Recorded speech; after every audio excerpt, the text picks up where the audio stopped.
देखें, physical symptoms जो होते हैं वो तो तब पैदा होते हैं जब बच्चा जो है प्यूबर्टी की एज पे पहुंचता है, ठीक है।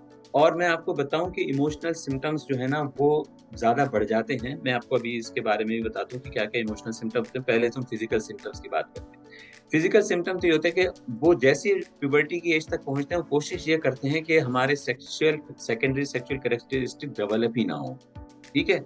उसके लिए जो है वो किसी न किसी तरह से कोशिश करते हैं। फेशियल जो हेयर हैं उनको बहुत जल्दी जो है ना शेव करने शुरू कर देते हैं कि ज़ाहिर ना हो। लड़कियाँ जो हैं वो अपना लिबास जो है वो थोड़ा-सा जो है ना कोशिश करती हैं कि लूज़ पहनना शुरू कर दें।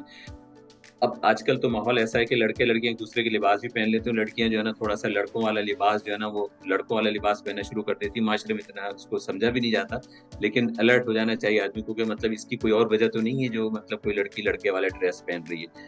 अच्छा, फिज़िकल सिम्पटम्स में क्या होता है कि इनकी जो है जब ये डेवलप होती है ना कैरेक्टरिस्टिक्स, तो ये बहुत ज़्यादा डिस्कम्फर्ट में चले जाते हैं। तो उसके बाद इमोशनल सिम्पटम शुरू होती है। इमोशनल सिम्पटम में सबसे पहले तो ये जो है ना आइसोलेशन में चले जाते हैं। ये फेस नहीं कर पाते। यानी आप सोचें कि आपके घर में मेहमान आए हुए हैं, उनमें बच्चे भी आए हुए हैं, ये उनसे हट जाएँगे, ये उनसे मिलेंगे नहीं, कि कहीं ऐसा ना हो कि इनकी जिस्मानी साख ज़ाहिर हो जाए या इनको जो है, क्योंकि ज़ाहिर है कि घर में अगर बच्चे दूसरे बच्चे लड़कियाँ आई हुई तो लड़कियाँ लड़कियों के साथ इंटरैक्ट करेंगी और लड़के लड़कों के साथ, तो ये उसमें जो है ना अपने आप को अलग-थलग कर लेंगे। आजकल तो बहुत सारे मौक़े हो गए हैं, बच्चा जो है ना पढ़ रहा है, वो अपनी इम्तिहान की तैयारी कर रहा है, वो ज़रा उसके टेस्ट होने वाले हैं, वो अपने आप को अलग कर लेगा, ठीक है? वो बचने की कोशिश करेगा। दूसरी बात क्या है कि वो अपने आप को जो है वो खामोश कर लेगा, तो खामोश जो कर लेता है वो उसकी 2 वजह है। एक तो ये ख़ैर इंटरैक्ट नहीं करना चाहता, दूसरा वो इमोशनल डिस्ट्रेस से गुज़र रहा होता है।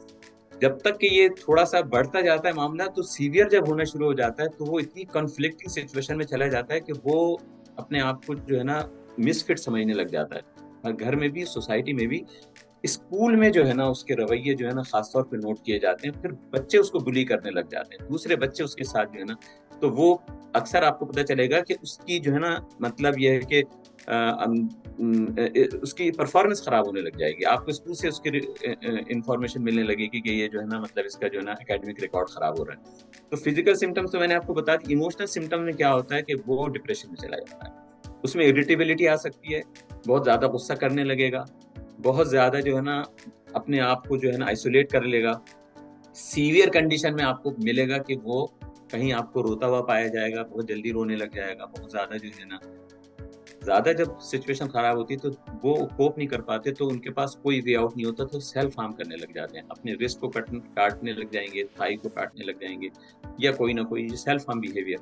और अनफॉर्च्यूनेटली जो है ना सुसाइडल रिस्क बढ़ जाता है। हमें पता नहीं चलता कि किस बच्चे ने या किस बच्ची ने जो है ना वो सुसाइड किस वजह से कर ली। आजकल सुसाइड जो है वो इतनी अनकॉमन नहीं है। तो हम तो ये समझते हैं कि स्कूल के रिज़ल्ट से फेल होके जो है ना उसने सुसाइड कर ली। घर में जो है ना झगड़ा हुआ उसने सुसाइड कर ली, लेकिन उसकी वजह क्या है उसके पीछे पता नहीं। तो बेसिकली जो है इमोशनल जो है डिप्रेशन हो सकता है, सोशल आइसोलेशन हो सकती है, इरिटेबिलिटी हो सकती है, सेल्फ हार्म हो सकता है, सुसाइड हो सकती है। ये तो इसके इमोशनल है। फिज़िकली जो है वो अपने फिज़िकल उसको छुपाने की कोशिश करते हैं कि फेशियल हेयर्स को या अपनी बॉडी की जिस्मानी साख्त, और कभी-कभी आवाज़ जो है ना उनके लिए प्रॉब्लम कर देती है, तो वो बहुत कम बोलते हैं कि उनकी आवाज़ भारी हो गई तो वो ना बोलें तो बेहतर है। या थोड़ी-सी नाक से जो नेज़ल टैंक उनकी जो है ना वो आवाज़ निकालने की कोशिश करते हैं, कि उनकी आवाज़ पतली रहे ताकि। ये भी एक अलामत होती हैं इनमें से।